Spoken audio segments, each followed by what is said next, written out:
প্রিয় দিনদার ভাই ও বোনেরা, কিভাবে আপনারা পবিত্র চাশতের নামাজ আদায় করবেন তার সম্পূর্ণ নিয়ম এই ভিডিওতে আমি আপনাদেরকে বলে দিব। চাশতের নামাজের পর এমন একটি দোয়া পাঠ করবেন যে দোয়াটি পাঠ করলে গাছের পাতা যেভাবে ঝরে ঝরে পড়ে যায়, আপনার জীবনের অধ্যায় থেকে ছোট থেকে বড় যত প্রকারের গুনাহ আছে আল্লাহ রব্বুল আলামিন সমস্ত গুনাহগাতাগুলো মাফ করে দিবেন। সুবহানাল্লাহি ওয়া বিহামদিহি। দর্শক, এই চাশতের নামাজের জানতে হবে এই নামাজের মূল সময় এবং নিয়ত, সূরা, দোয়া, এ টু জেড নিয়মগুলোর মধ্যে আমরা সর্বপ্রথম জেনে নিব চাশতের নামাজের সময়টি কখন। চাশতের নামাজের সময়টি হলো দিনের 4 ভাগের প্রথম ভাগ যদি অতিবাহিত হয়ে যায়। আপনি আপনার সারা দিনকে 4টা ভাগ করবেন। 4টা ভাগের প্রথম ভাগ চলে গেলে চাশতের সময়টি শুরু। আরেকটা হিসাবও করা যায়, ইশরাক নামাজের সময় যখন শেষ হবে তখনই আপনার চাশতের সময় শুরু হবে। আর ইশরাক নামাজের সময়টা হয় সূর্য যখন উদয় হয়। তো এটা যদি আপনি সময়ের সাথে ফিক্সড করেন তাহলে হবে 8:30 বা 9টা বাজে আপনার চাশতের সময়টা শুরু হয়, আর 8টা 8:30 দিকে ইশরাকের সময়টি শেষ হয়। তো চাশতের সময়টা যদি 9টা থেকে শুরু হয়, আপনার এটা সময়টা থাকবে 10:30 বা 11টা। এই সময়ের মধ্যে 1.5-2 ঘন্টার মধ্যে আপনি চাশতের নামাজ আদায় করতে পারবেন। দর্শক, এইভাবে যদি আপনার জন্য কষ্ট হয়, আপনি চিরস্থায়ী একটা ক্যালেন্ডার নেবেন। যেই ক্যালেন্ডারটি আপনার কাছে যদি রাখেন, এই ক্যালেন্ডার দেখেও আপনি নামাজের সময়টি নির্বাচন করতে পারবেন। এতে আপনার কোনো সমস্যা হবে না, কারণ নামাজের সময়টি এটি আপনার টাইমের সাথে ফিক্সড করা। চিরস্থায়ী ক্যালেন্ডারে দেওয়া থাকবে এই সময় থেকে এই সময় নামাজটি শুরু বা শেষ, এই সময় থেকে এই সময় নামাজটি আপনি পড়লে মাকরু হবে বা হারাম হবে, প্রত্যেকটা সময়সূচি সেখানে দেওয়া আছে। তো আপাতত আপনারা 9টা থেকে 10টা এই সময়টা নিয়ে আপনার কোনো দ্বিমত নাই, এই সময়টাতে আপনি চাশতের নামাজ আদায় করবেন।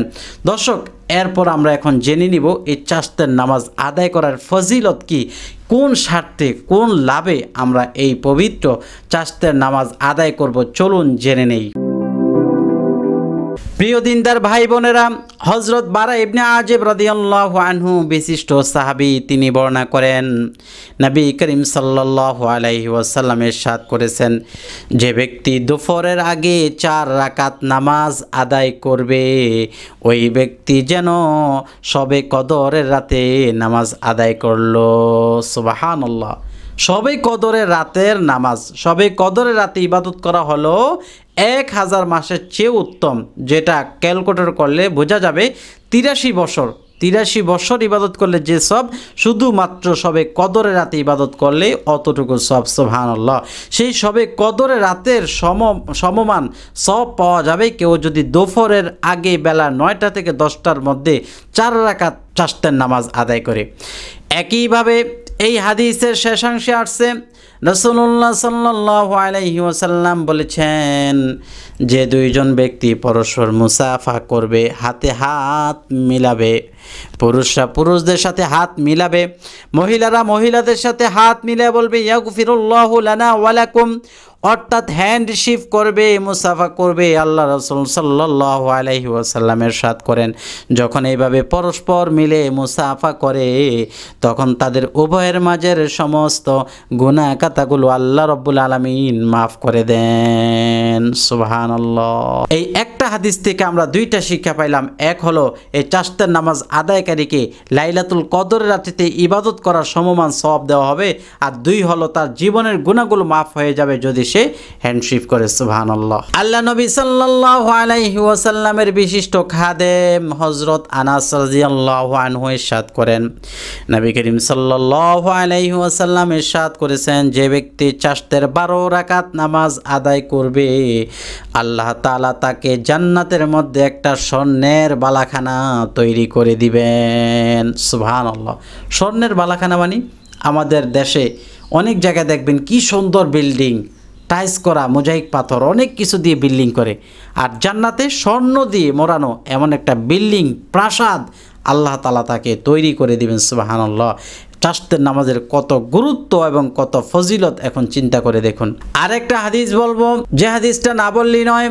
হযরত আনাস রাদিয়াল্লাহু আনহু থেকে বর্ণিত, তিনি বলেন, রাসূলুল্লাহ সাল্লাল্লাহু আলাইহি ওয়াসাল্লাম ইরশাদ করেছেন, যে ব্যক্তি চাশতের 2 রাকাত নামাজ আদায় করবে তার নামটা গাফেলদের খাতা থেকে মুছিয়ে দিবে। সুবহানাল্লাহ। অলস যে সকল ব্যক্তিরা তাদের খাতা থেকে তার নামটা মুছে দিবে। কারণ অলস ব্যক্তিরা ইবাদতে অলস হয়, নামাজে অলস হয়, সমস্ত আল্লাহ পাকের হুকুম আহকাম মানতে অলস হয়, সেই তাদের খাতা থেকে তার নামটা মুছিয়ে দিবেন সুবহানাল্লাহ। আর যদি কেউ 4 রাকাত নামাজ পড়ে, আল্লাহ রব্বুল আলমিনের ইবাদতকারী যত আবিদিন আছে, ইবাদতকারী আছে, তাদের যে খাতা আছে ওই খাতার মধ্যে ইবাদতকারীর নামদের মধ্য থেকে তাদের নামটা মিলিয়ে দিবেন সুবহানাল্লাহ। ইবাদতকারীদের নামের সাথে তার নামটা অ্যাডজাস্ট করে দিবেন সুবহানাল্লাহ। এরপরে বলতেছে কেউ যদি 6 রাকাত নামাজ আদায় করে, ওই দিনের জন্য যত নফল নামাজ আছে সব কিছুর জন্য আল্লাহ রাব্বুল আলামিন যথেষ্ট করে দিবেন সুবহানাল্লাহ। আর যদি কেউ 8 রাকাত নামাজ আদায় করে, 8 রাকাত নামাজ আদায় করনেওয়ালা ব্যক্তিকে আল্লাহ রাব্বুল আলামিনের যত অনুগত্যকারী বান্দা আছে সমস্ত অনুগত্যকারী বান্দাদের তালিকাভুক্ত করে নেবেন। আর যদি কেউ 12 রাকাত নামাজ আদায় করে, আল্লাহ তাআলা তাকে জান্নাতে একটি স্বর্ণের ঘর তৈরি করে দিবেন সুবহানাল্লাহ। ফজিলত শেষ হলো। এই ফজিলতগুলো যদি একজন মুমিন বান্দা মনে প্রাণে বিশ্বাস করে, মন থেকে মেনে নেয়, তাহলে সে কখনো চাষতের নামাজ ছাড়তে পারে না। আপনি 9টার দিকে কাজ করতেছেন, একটু অজু করে নেন, অজু করে আপনি নামাজটা আদায় করে নেন, অথবা খাবার খাওয়ার আগে আপনি অজু করে নেন, খাবার খাওয়ার পরে আপনি নামাজটা পড়ে নেন। আপনার জন্য 12 রাকাত আদায় করা সম্ভব না, মাত্র 2 রাকাত আদায় করেন।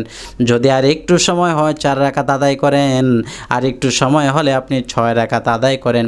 আদায় করে আপনি হাত তুলে মুনাজাত দিয়ে দেন, আল্লাহ তাআলার কাছে চান, যা চাইবেন আল্লাহ তাআলা তাই আপনাকে দিয়ে দিবে সুবহানাল্লাহ।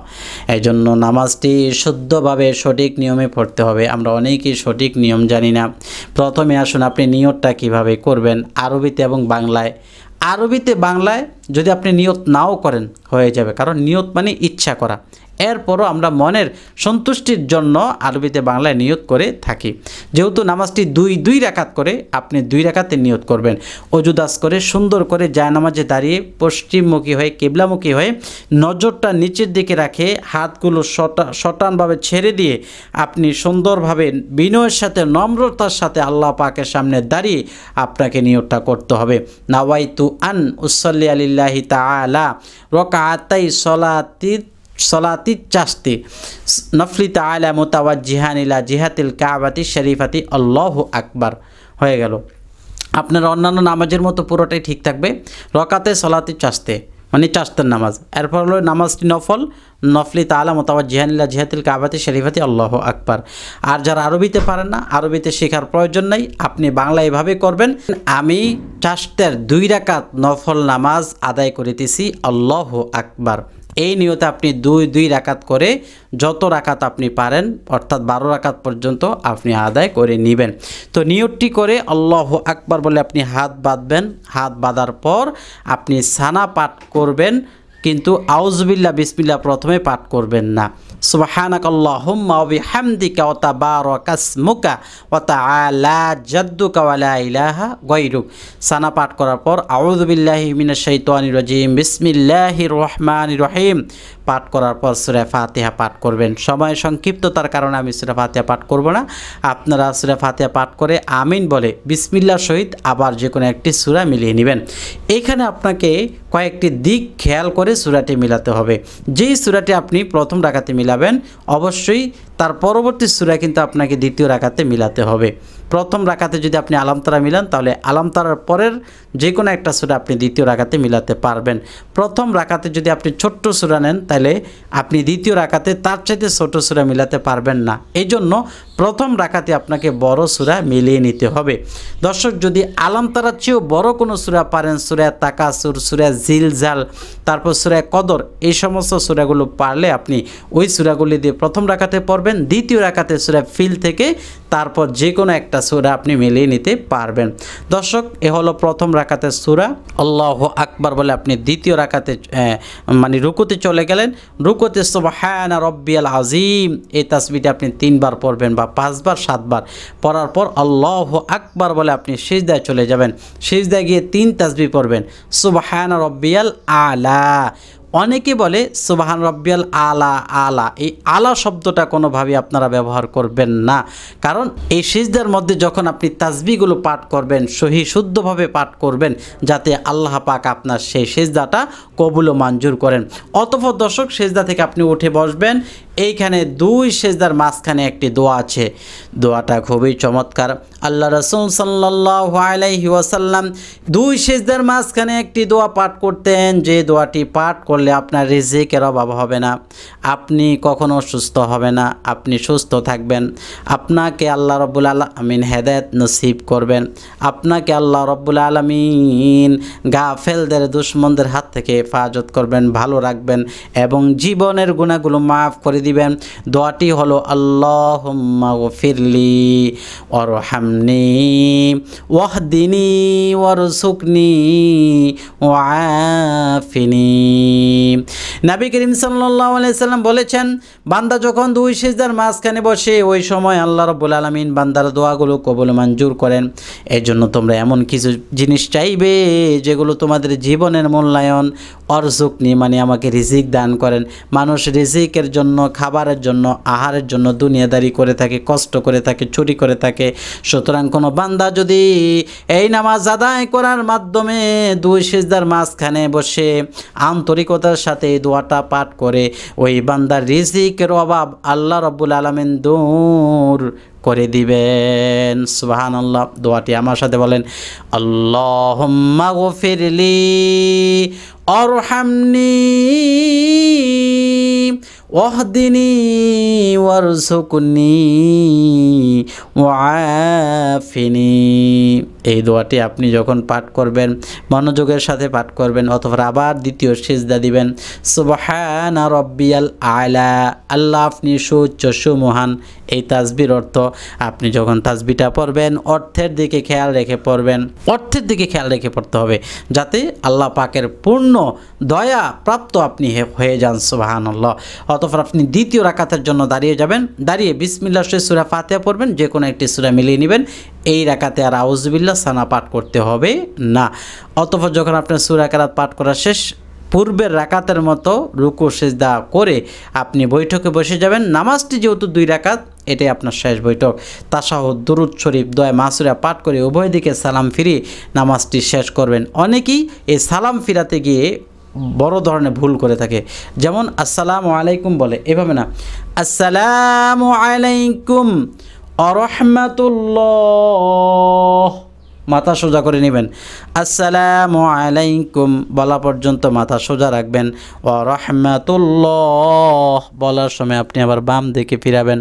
যখন সালাম ফিরানো শেষ আপনি একবার বলেন আল্লাহু আকবার, 3 বার বলেন আস্তাগফিরুল্লাহ আস্তাগফিরুল্লাহ আস্তাগফিরুল্লাহ। অতঃপর নবী করিম সাল্লাল্লাহু আলাইহি ওয়াসাল্লাম নামাজের সালাম ফিরে এই দোয়াটি পাঠ করতেন, আল্লাহুম্মা আনতাস সালাম ওয়া মিনকাস সালামু তাবারাকতা ইয়া যাল জালালি ওয়াল ইকরাম, আল্লাহুম্মা আইন্নি আলা যিকরিকা ওয়া শুকরিকা ওয়া হুসনি ইবাদাতিক। এই 2টা দোয়া পাঠ করতেন। যদি আপনার শত্রুর প্রবণতা বেশি থাকে, আপনার কোনো শত্রু থাকে, সব সময় আপনার শত্রুতামি করার চেষ্টা করে, এই ব্যক্তির জন্য দোয়াটি পাঠ করবেন, আল্লাহুম্মা ইন্না নাজআলুকা ফি নুহুরিহিম ওয়া নাউযু বিকা মিন শুরুরিহিম। এই দোয়াটি পাঠ করলে আপনার শত্রু আপনার বন্ধু হয়ে যাবে, মিত্র হয়ে যাবে। সুবহানাল্লাহ। এই জন্য দোয়াটি পাঠ করবেন। অতঃপর এমন একটি দোয়া পাঠ করবেন যে দোয়াটি পাঠ করলে গাছের পাতা যেভাবে টপ টপ করে ঝরে ঝরে পড়ে যায় সেইভাবে আপনার গুনাহগুলো পড়ে যাবে। একদিন সাহাবায়ে কেরাম দেখতে পেলেন আল্লাহ রসুল সাল্লাল্লাহু আলাইহি ওয়াসাল্লাম বাহিরে বের হয়ে তিনি গাছটা ঝাড়া দিলেন, গাছের পাতাগুলো ঝরঝর করে সবগুলো পাতা পড়ে গেল। অতঃপর যখন আল্লাহ রসুল সাল্লাল্লাহু আলাইহি ওয়াসাল্লামকে সাহাবায়ে কেরাম জিজ্ঞেস করলেন যে গাছের পাতাগুলো এইভাবে ঝরে ঝরে পড়ে গেল কেন, অতঃপর তিনি বললেন, আল্লাহ রসুল সাল্লাল্লাহু আলাইহি ওয়াসাল্লাম সাহাবীদেরকে উত্তর দিলেন, যখন নাকি আমি গাছটা এইভাবে ঝাড়া দিলাম পাতাগুলো ঝরে ঝরে পড়ে গেল, বান্দা যখন আল্লাহর জিকির করে এইভাবে তার পাতাগুলো ঝরে ঝরে পড়ে যায়। জন্য নামাজ পড়ার পর আপনি জিকির করবেন আল্লাহ তাআলার কাছে। জিকির বলতে লা ইলাহা ইল্লাল্লাহ, এটাই জিকির না, মানে দোয়া। যে কোনো দোয়া পড়বেন। তো বিভিন্ন ফজিলতপূর্ণ দোয়া আপনি পড়তে পারবেন। তার মধ্যে একটা আমি বলছি, যেই দোয়া সম্পর্কে রাসূলুল্লাহ সাল্লাল্লাহু আলাইহি সাল্লাম বলছেন, বান্দা যদি এই দোয়াটি পাঠ করে গাছের পাতা যেভাবে ঝরে ঝরে পড়ে যায়, বান্দার গুনাহগুলো এইভাবে ঝরে ঝরে পড়ে যাবে। সুবহানাল্লাহ। দোয়াটি আমার সাথে পাঠ করেন। সুবহানাল্লাহি ওয়াল হামদুলিল্লাহি ওয়া লা ইলাহা ইল্লাল্লাহু আল্লাহু আকবার ওয়া লা হাওলা ওয়া লা কুওয়াতা ইল্লা বিল্লাহিল আলিয়্যিল আযীম। এখন আমার সাথে আপনারা একবার পড়বেন, তাহলে আপনার জীবনের গুনাহগুলো আমার সাথে ঝরে ঝরে পড়ে যাবে। সুবহানাল্লাহ বলেন। সুবহানাল্লাহি ওয়াল হামদুলিল্লাহি ওয়া লা ইলাহা ইল্লাল্লাহু আল্লাহু আকবার ওয়া লা হাওলা ওয়া লা কুওয়াতা ইল্লা বিল্লাহিল আলিয়্যিল আযীম। দোয়াটি 3 বার, 5 বার, 7 বার, 11 বার যতবার পারেন আপনি পড়বেন। পড়ার পর আস্তাগফিরুল্লাহ রাব্বি মিন কুল্লি যামবি ওয়া আতুবু ইলাইহি লা হাওলা ওয়ালা কুওয়াতা ইল্লা বিল্লাহিল আলিয়্যিল আযীম। এই দোয়াটি পাঠ করে আপনি মুনাজাত দিবেন। সবাই আমার সাথে মুনাজাত দিবেন। আপনি যে দোয়া চাচ্ছেন আজকে এই সবার কাছে কমেন্টে লিখে রাখুন, যাতে সবাই এসে আপনার এই দোয়াটা দেখে আমিন বলতে পারে। সবাই আমার সাথে হাত তুলুন। আলহামদুলিল্লাহি রাব্বিল আলামিন ওয়াসসালাতু ওয়াসসালামু আলা সাইয়্যিদিল মুরসালিন ওয়া আলা আলিহি ওয়া আসহাবিহি ওয়া বারিক ওয়াসাল্লিম। রব্বে কারীম পবিত্র চাষতের নামাজ আদায় করে যা কিছু পাঠ করলাম, দোয়া, তাসবিহ, তাহলিল, জিকির, আজকার সহ আল্লাহ প্রত্যেকটা ইবাদতকে কবুল মঞ্জুর করে নাও ইয়া রব্বে কারীম। ভুল ত্রুটি মাফ করে হাদিয়া সোনার মদিনার রাসূলুল্লাহ সাল্লাল্লাহু আলাইহি ওয়াসাল্লামের পাকে পৌঁছে দাও। আমাদের পিতার বংশ মাতার বংশের যার অন্ধকার কবরে, তাদের পাকে পৌঁছে দাও। আল্লাহ আমাকে মাফ করে দাও, আমার সাথে যারা হাত তুলছে মাফ করে দাও ইয়া রব্বে কারীম। আমাদের জীবন ও যৌবনের গুনাহগুলো মাফ করে দাও। আল্লাহ আমাদের আহার রিজিকের মধ্যে বরকত দিয়া দাও। সুদ ঘুষ হারাম খাওয়া থেকে হেফাজত করো, সঠিক পথে চলতে পেরে সেই তৌফিক দান করো ইয়া রব্বে কারীম। আমার পরিবারের অনেক অসুস্থ শিফা করে দাও। আল্লাহ হেদায়েত নসিব করো, আমাদের সকলের হায়াতের মধ্যে বরকত দিয়া দাও। আল্লাহ আমাদের ইহকাল পরকালকে সুন্দর করে দাও। আল্লাহ বেশি বেশি নফল সালাত আদায় করতে পারে সেই তৌফিক দান করো। মনের নেক মাকাসিদগুলো পুরা করে দাও।